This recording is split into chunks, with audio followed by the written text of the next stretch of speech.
This is the world's slowest lowrider truck, and I'm going to walk you through building it. The end result was awesome, but we're going to start with a complete rolling shell of a 1970s Ford Courier. This thing doesn't have an engine or transmission and is pretty useless how it is. So we're going to take it home and I'm going to start cutting it right in half. I'm not using a Sharpie or a tape measure or anything. I'm just cutting along this body line and I'm going to go all the way around the entire truck.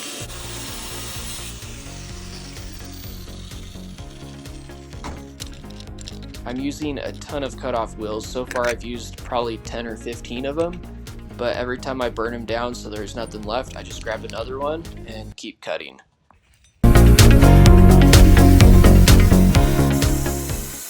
bed is the easiest part because it's single wall construction, meaning that it's only one piece of metal and that there's not a double wall on the inside.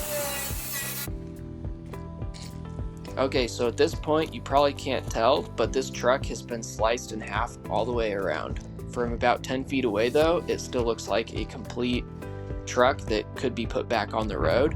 But as you get in close, you can see that it's literally been sliced all the way through from front to back. So I'm going to take the bed pieces off first and set them to the side. Now I'm going to pull the hood off. And then the next step is removing the interior. I didn't do this before, so I got to get everything out so I can get the top of the cab off. This is definitely the hardest part because it weighs a lot because of the glass, but with a little bit of finessing, it's definitely doable as one person.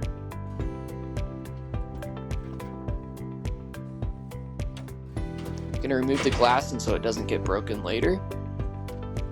And this is what we have, a really funny looking bottom half of the truck.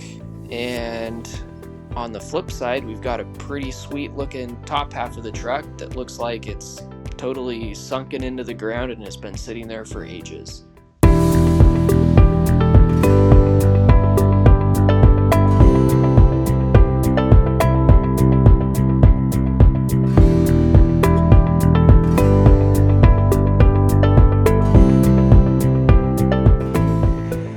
So the bottom part of the truck is now useless at this point. I was able to get rid of it by giving it to a guy that wanted to make a utility trailer out of the frame. Next, it was time to mock up the cab with the go-kart that I was going to use. Here you can see how it's going to all fit together.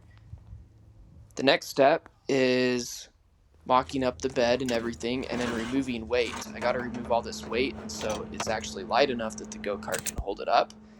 And then I'm going to weld all the panels together.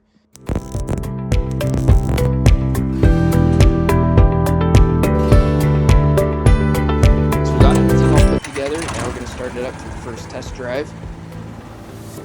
This thing looks awesome.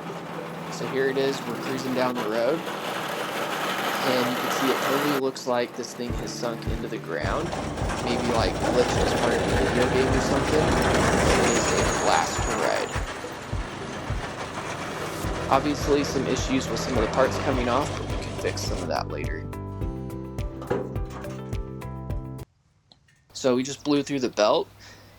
Good thing that you can replace these pretty cheap and easy. We're going to see if we can get a couple more rides out of this one before we switch to the next belt.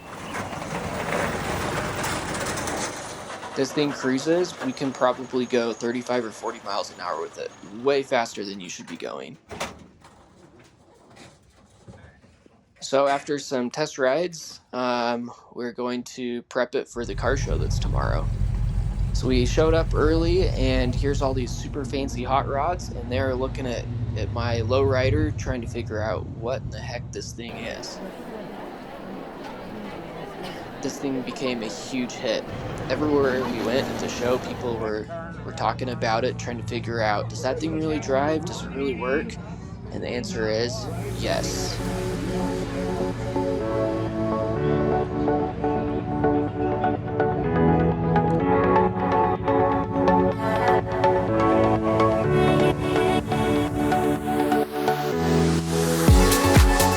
So the show is over and we're headed home, and driving out of the car show, literally everybody was watching it go.